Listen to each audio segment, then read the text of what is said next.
Not even a guarantee that all the X and 2s make it. Yep, seen this before.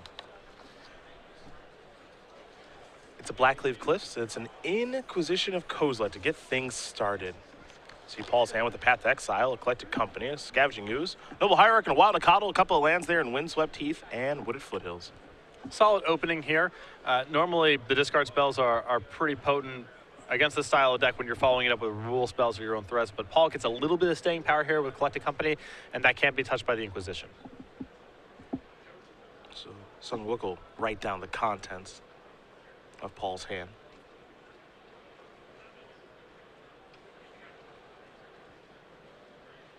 And we'll see what he wants to select with the discard spell. Of course, you cannot select Collected Company, but a lot of good cards to choose from here. Yep.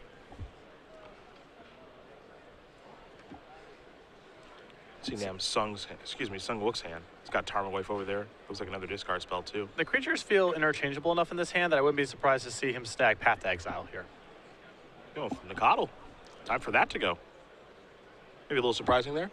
I mean, it's so predicated on what's going on in Namsong's hand that it's just speculation. Wooded Foothills will be sacrificed. Paul going to take at least one for a Noble Hierarch. Might be 3. We'll see what land he wants to search up. He'll go with the Stomping Ground, so down to 17. Someone picked up a copy of Terminate. Another copy of Blackleaf Cliffs in here too. But possibly without green mana, which makes the Wild Nacatl selection make a lot more sense there. If he's worried about the speed of the game, well, Nacatl's the fastest thing going on. There's an Inquisition. Paul for the turn drew a copy of Loxodon Smiter. I would not select that one. Just gonna put that out there. Scavenging Ooze, good choice. I think Namsong gave him the pump fake. I'll take your smite. I'll go take something else. Not quite. Pass that turn back. Horizon Canopy the draw.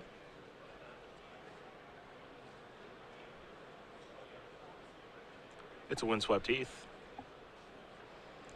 Down to 16 here for Rietzl. And Paul, for those of you who don't know, there's definitely a stereotype that the top players, the Hall of Famers, they all gravitate towards control decks. That's what they like to do. Not the case with him. Paul's an exception to the rule. Definitely plays aggressive strategies. That's why I've always been a big fan. He likes to beat down. Yep. It's a way to become a hero to some. No stinking blue cards. No. There's Terminate.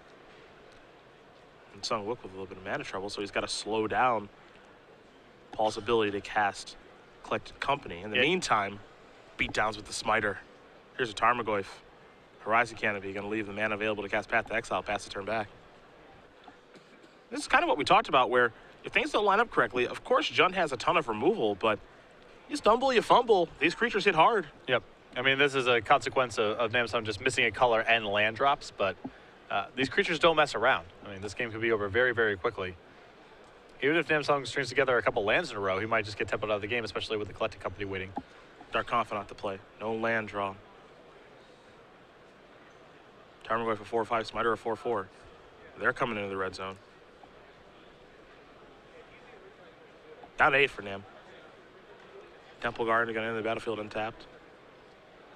Pass that turn back. Dark Confidant's going to reveal Scavenging Ooze. Down to 6 is the Jund player. A land in Blackleaf Cliffs. No green mana yet, though. Rarely do you see Jund have these kind of mana problems. Whenever I've talked to anyone who builds Jund, when they talk about the reason if they're not playing Treetop Village, it's just a colored mana issue. They feel like the color mana situation of the deck is not good enough to warrant those kind of lands. In response to Liliana, Paul casts the Collected Company. Take a look at the top 6 cards. Hopefully find 2 creatures. I might sacrifice one of them to Liliana. A Smiter and a Kosali Pride Mage. And no more, says Sung Wook. Paul Rietzl going to win, getting 1 here over Namsong Wook. Night Company very quickly up a game here over Jund. Some stumbles there, and Paul able to capitalize.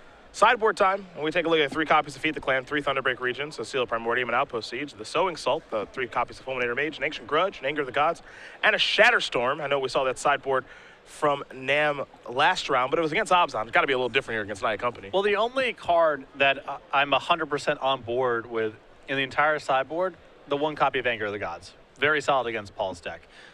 Past that, this doesn't feel like a Feed the Clan matchup to me because Paul's playing the board. He's got a lot of creatures, and so Paul's the type of deck that can withstand someone gaining some life. And Thunderbreak Region also seems like it could be okay, but it doesn't match up all that well against a lot of Paul's threats. It's just trading with a Smiter. It's not going to be able to block Tarmogoyf, and neither the Reliquary is going to push past it as well. And I just don't know if it's really that kind of matchup. You know, Nam is on the defensive here. Thunderbreak Regions make a lot of sense in the Judd Mirror match when the game's going to go on for a very long time. You need to be fluid with the roles that you're going to be in. But here, I don't know if they really stand out. We'll take a look at Paul's side of things as he's quickly up a game. He's got 3 Core Firewalkers, 2 Magus of the Moon, 2 Thalia Garden of Thraben, a Kataki War's Wage, 2 Grim Lavamancer, a Bonfire of the Damned, a Choked, 2 Stony Silence, and a single copy of Blood Moon. So different than what his good friend Sperling is playing. Yeah, there's a little bit of difference here, but it's a lot of the same stuff. I can get behind... I don't know if I'm behind Blood Moon in the matchup, but I can definitely get behind Magus of the Moon here because it's still a threat card. It's something that can eat an edict or trade with something in the event that it's bad and still has the potential to lock Namsung out of the game a percentage of the time. I think the 2 copies of Thalia are good in this matchup, just being disruptive towards Nam's curve of removal. I think the 1 copy of Bonfire of the Damned is a fine card to bring in here as well. Well, anytime we can get a Bonfire of the Damned on camera, I'm for it.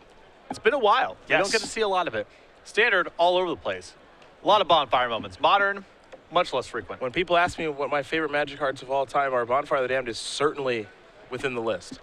It is really exciting. I never got to I played very little competitively when that card was available. I think I played in 1 invitational, a couple standard tournaments. So I didn't play with the card ever and played against it infrequently. But it is a hoot. Yeah, I just love it. I absolutely love it.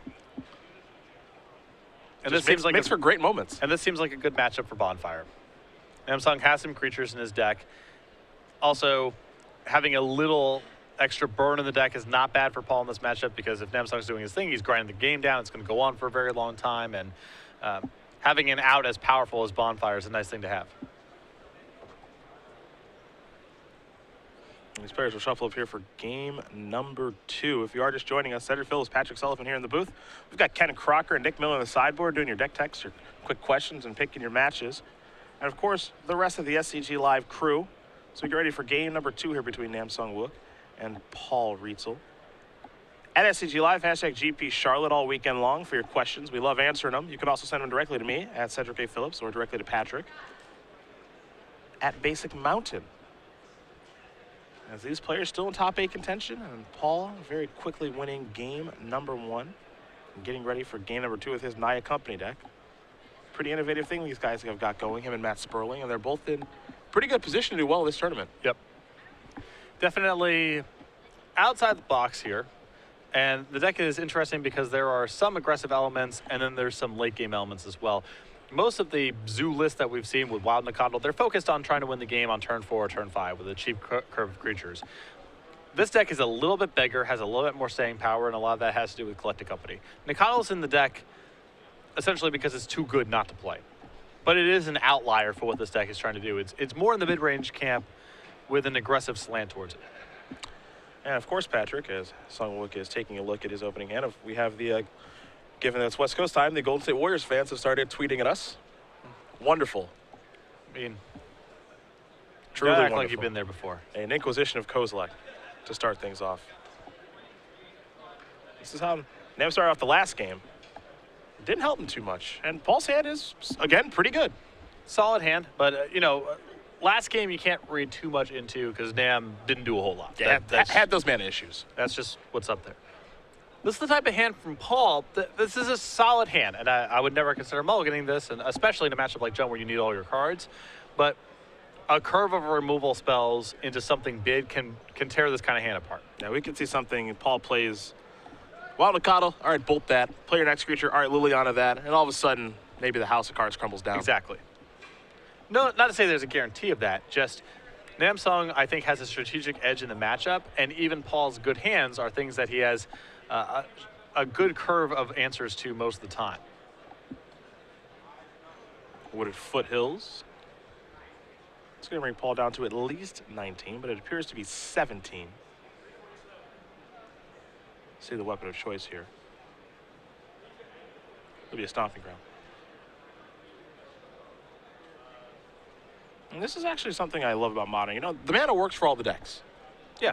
Now it's about finding the right spells and finding the right sideboard cards to be specific decks, but you get to do your thing. Although it's funny, Paul is one of the pros who is most outspoken about disliking the fetch lands, and I hate searching and shuffling, so I'm sure playing a zoo deck with a bunch of fetch lands and Knight of the Reliquary is not exactly his cup of tea.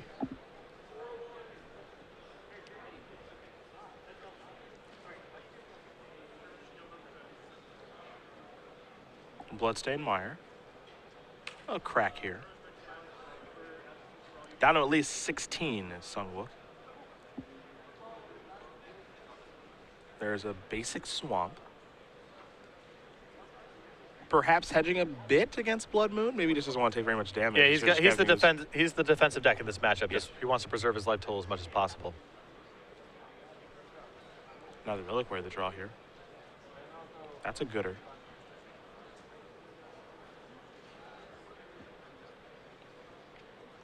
There's a Wooded Foothills. Here's an attack. And before damage, I'll be looking for the old Temple Garden. Maybe a Sacred Foundry. Looks like he's going to 14 here, so some sort of duel. There's a Sacred Foundry. I got to charge that Wild Mikado all the way up.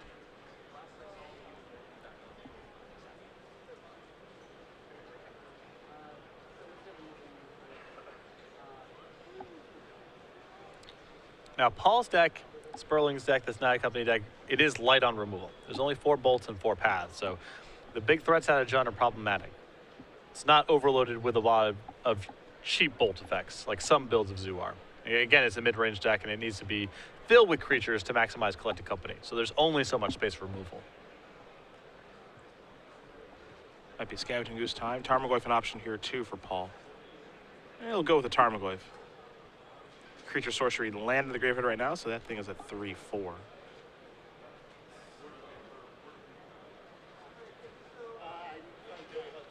Overgrown Tomb to draw. Wook does have access to red mana, but it looks like it can only enter the battlefield tapped at this point.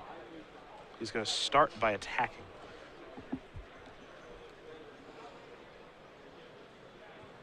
There's an Overgrown Tomb. He'll take 2. And now, another Scavenging Ooze. Pass that turn back.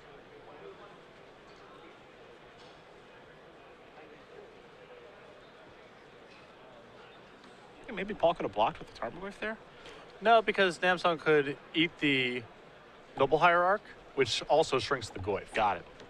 So it would be 3/3 against 2/3 in that spot. Got it. Looked a little weird at 2/2 into a 3/4. Yeah. For a minute there, it's like, well, wait, did someone get him? It's like, no. No. And if you want to know where beatdown decks, like Naya Company, Burn, where they get an edge in the format here, 60 cards to 60 cards, it looks like Namsung has a big edge. And I still think he's got the better end of the matchup. But he's taken 5 damage off of his land so far. And the red source of mana is delayed by a land that comes into play tapped with an activated power that's unlikely to matter in the game. Mm-hmm.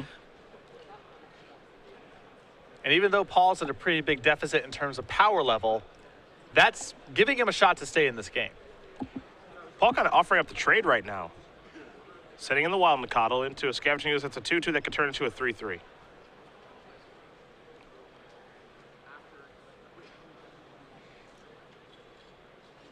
If you're Wook, now there are some cards that you could be concerned about because I imagine you don't know exactly what Paul's up to, but at the end of the day, if he had a card like Gorkland Rampager, he would attack with both creatures. Yep. I think the thing here from Paul's side is he's happy to offer up the trade here because he wants more creatures to go in the graveyard for his Tarmogoyf for the time being. And because of Nam's life total and the power of Paul's hand, if Nam wants to spend a lot of time just using Scavenging Goose to exile creatures from the graveyard and not really do anything else, Paul can probably overpower that with the spells in his hand. Wook removes a Noble Hierarch, gains a life from the Scavenging Ooze, going to turn that Ooze into a 3/3. So he's starting to get to work in the graveyards, starting to make some bigger creatures. Buffer that life total as well. Wooded Foothills, not a bad draw. Ghost Quarter in hand as well. Can't figure out that Maelstrom Pulse. I can take care of the Night of the Reliquary. Don't want to let that thing get going. Now, Wooded Foothills is a nice draw. The issue with it is I don't believe there's a mountain in this deck. There typically isn't. The basics are in there to play around Blood Moon, a little bit of forest and 2 swamps. That's typical. And he has to choose between either getting a forest untapped, which means his red mana is still delayed if that's a factor, or he has to get a Stomping Ground tapped or untapped, and all of those situations come with some problems as well. I think that he has no red spells in hand right now currently, so he can afford to just get a forest, which is good for him. Yeah. This allows him to play Maelstrom Pulse and pump a news. A solid turn. I think that's what we're about to see right now. There's a Pulse. Now the Reliquary is going to bite the dust. Curious if maybe you do activate the Ooze now or if you wait. Here's an attack with a 3/3. Also, if you make one big Ooze, or do you kind of split the difference? Those are the decisions that Namsung Wook needs to make right now.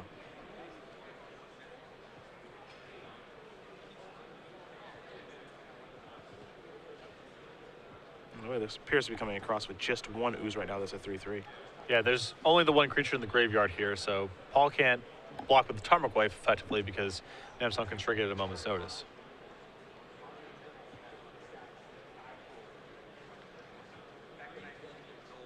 This game all about Scavenging Ooze right now and its power to affect the game. Yeah, this card is problematic for beatdown decks. The life gain matters a lot, and it's so potent when paired with the removal spells because the Ooze just keeps growing and growing. The investment on the card's low, and its ceiling is very, very high.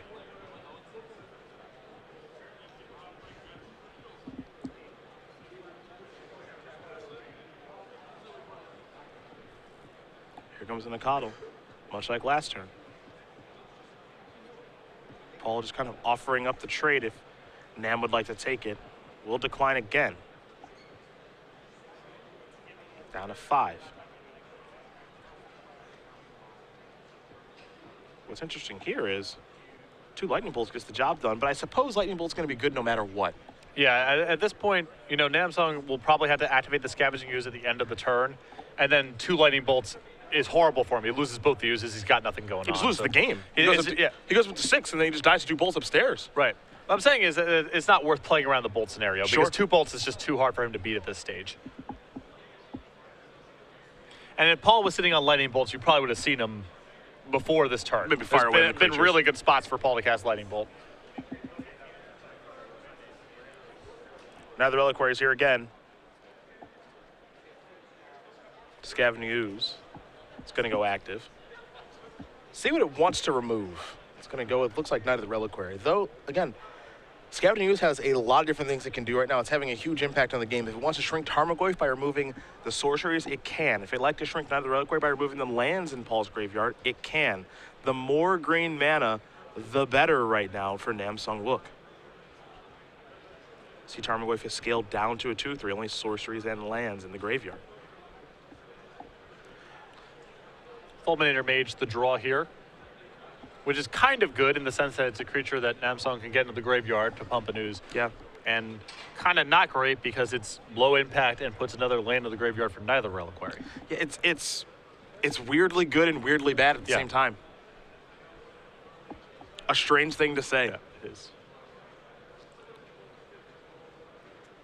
That's Ghost Quarter. Got to adjust that mana a little bit to be able to cast this Fulminator Mage. Also, what's kind of unique about this situation is there even a right land to hit with Fulminator Mage? Here comes the Ooze. Well, what's good about this setup here is this is now an attack for lethal on the board. So Paul has to put at least 1 block out there. The easiest one is Knight of the Reliquary in front of one of the Oozes, I believe. Although that leaves Paul in a spot where Namsung can nuke the graveyard and not even have to do anything with the Fulminator Mage. And we're going to see just how great both these players are in this situation. This is weird creature combat. Right. This is really bizarre. Namsung has a lot of control over this. A double block is the only way to really do anything for sure. as it forces Samsung to either, sacrifice the Fulminator Mage to get a creature in the graveyard to pump the ooze, at which point there's another land in Paul's graveyard and a mana's gone, so neither Reliquary stays a certain size. But Paul has to block, and this is the only block that allows him to trade with one copy of Scavenging Ooze, so here we are. Yeah, there's so much to take into account here with Nam, too, about how he wants to use his mana for Scavenging Ooze. He's going to start by removing a Wooded Foothills. And he might be okay with saying, okay, we'll stop here, deal you 3. Maybe he wants to use Fulminator Mage right now. Maybe he doesn't. I think it's better for Namsung to chump block here with Fulminator and then use it, if that's the sort of thing he wants to do. It's also scary, too, because if you leave Paul with 3 lands, if he peels the 4th land, he gets the opportunity to play Collected Company. Yep. So you're incentivized a little bit to want to cut his resources. Now there's a Scavenging Ooze on the stack, and Namsung might say, I need to respond to this and remove the creature that's in the graveyard. That's what he's going to do. Take care of the Reliquary, gain a life, go up to 7. So we've got 7 to 4. But this is really nice here as Paul now gets to attack with both if he wants it. Namsung can only chump block one of the 2 creatures. And then Paul is able to remove the Scavenging Ooze in Nam's graveyard if he wants to. That gets Paul up to 5. But then there will be other creatures in the graveyard. So, there'll be other creatures in the graveyard for Nam.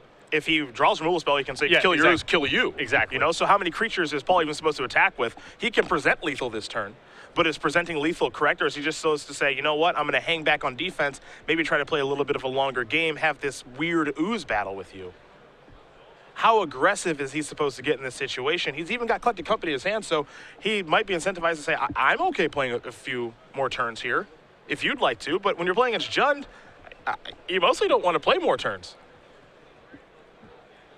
This is very, very hard. Here's Noble Hierarch. So he's coming in. This is presenting lethal right now.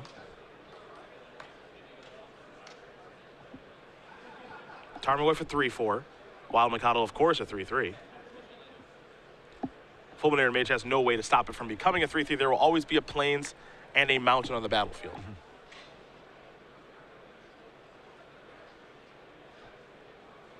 Weird situations like this in creature combat, my favorite part of Magic. Yeah, especially in the big formats. Yeah. Because the boards get kind of weird and complicated. There's a lot more onboard tricks than you're going to see in a lot of standard formats. And it's rare that we get to see it because so many of the games are, I'm just casting spells, doing powerful things, I'm killing all of your stuff, you're killing all my stuff. You expect this in a game of Limited. You do not expect it in a game of Constructed. And the unique thing here for Nam is he might just say, I'll go to 1. Right. Players, judges are moving toward the boards with your pairings. Please let them through.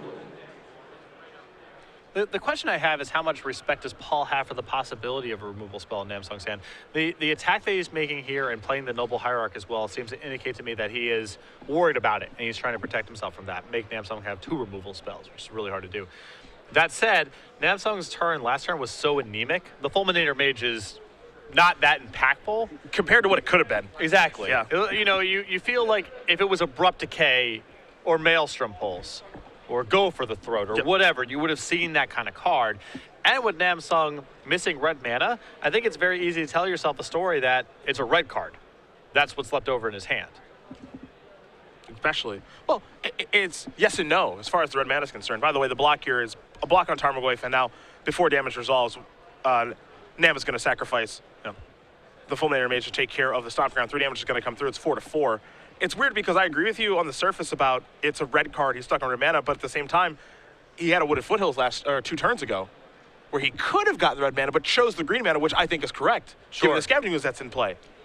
But the question is, could he have afforded the 2 life at the time to get a Stomping Ground? Because that would have been another, there's so many variables right now that I don't think Paul could tell you for certain what's in his hand, but he's got some reasonable guesses. Raging Ravine is the land that's been played. Scavenging Ooze is going to grow. He's going to eat some creatures out of the graveyard. Want to do this now so you don't have to have this weird game of chicken against Paul when he's got green mana available. Tarmogoyf is going to tick down a little bit here as Paul's enjoying his time with the die here. There we go. He has found a 2-3. But now Nam has to only play defense. He cannot get aggressive. But he's got the biggest creature on the table, which means that Paul may not have any very good attacks here. But with Collecting Company in hand, he may not need to have a very good attack. Yep. Play a land and say go, and try to go wide next turn. Might be fine just playing a longer game. And we're talking about Collecting Company as though it's a guarantee it's going to hit. There's no guarantees here. It is very likely to hit.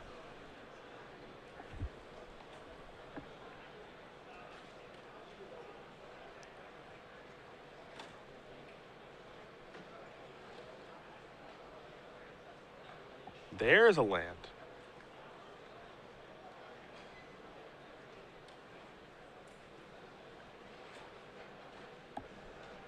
Super Sunday Series Wooded players, Foothills do not will already put dust Paul sleeve. Make your way to your potentially down to 3.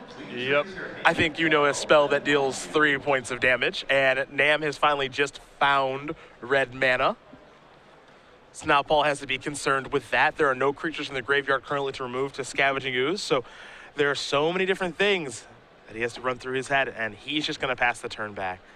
But the thing is, what's your plan against Lightning Bolt anyway? Because It's unclear. are you not casting Collecting Company, and now you're going to make an Alpha Strike where you lose one of your creatures and the use grows? I don't know if Lightning Bolt's a beatable card at this stage. Depends how Paul feels about Super things. Sunday Series players, welcome to round 3. Liliana the Veil, I believe, the draw.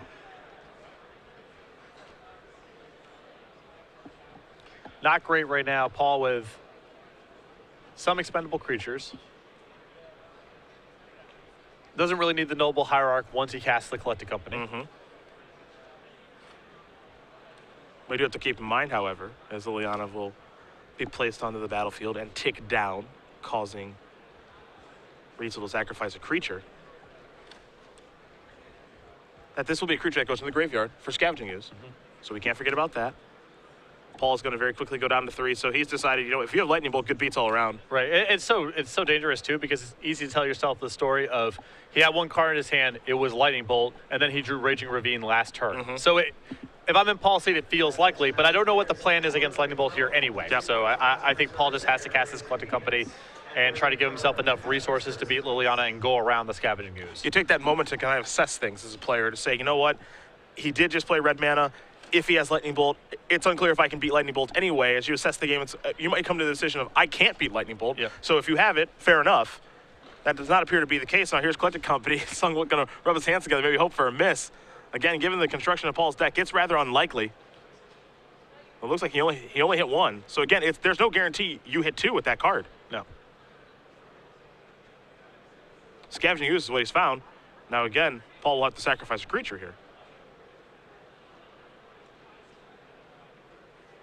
And it looks like Noble Hierarch is going to bite the dust. And now Scavenging Ooze is going to eat that. Gain a life. Go up to 7. Pass the turn back. Now one thing Paul can do here is he can get Sungwook down to 1, it appears. And actually, because there's an instant in the graveyard, Tarmogoyf scales up to a 3/4. So if Paul would like, he can attack for lethal. Well, the problem is that Namsung can just eat the instant out of the graveyard. Then you have a 2/3. He goes ahead and blocks Wild Nacatl and falls to 1.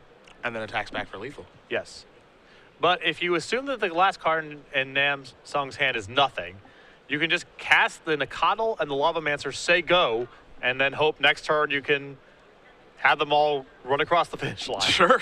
Well, he's coming in with everybody. This is the other way to do it. He still gets 2 chump blockers on the way back, which is the important thing. There's a block. Scavenging Ooze activation can't eat that instance in the graveyard. So Collected Company's going to bite the dust. He'll eat a sorcery as well. And it looks like there's only 1 sorcery. Wow, so this might scale down to a 1/2. Yep. Yeah. So now 5 damage comes across. Boy, Scavenging Ooze good right now. Nakado's going to get eaten. 5 damage will come across. Paul's going to take the opportunity to eat that Wild Nacatl. Tarmogoyf's going to stay as a 1/2. There are the other 2 creatures. Pass the turn back. He's trying to drag him across the finish line. And oddly enough, Paul went up to 4, no longer 3. Lightning Bolt's no good. Nam might be activating Ghost Quarter himself in the upkeep to thin his deck out a card. And he, of course, has to take a look at the top card.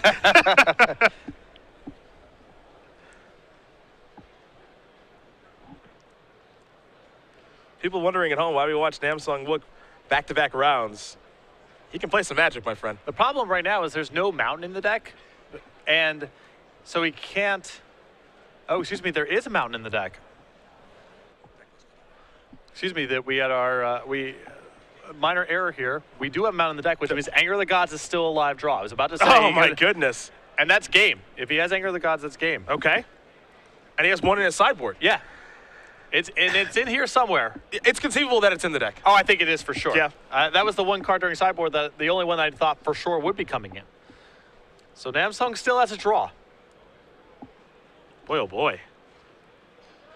But I don't think anything else is going to do it. I think it's so. got to be Anger of the Gods right here.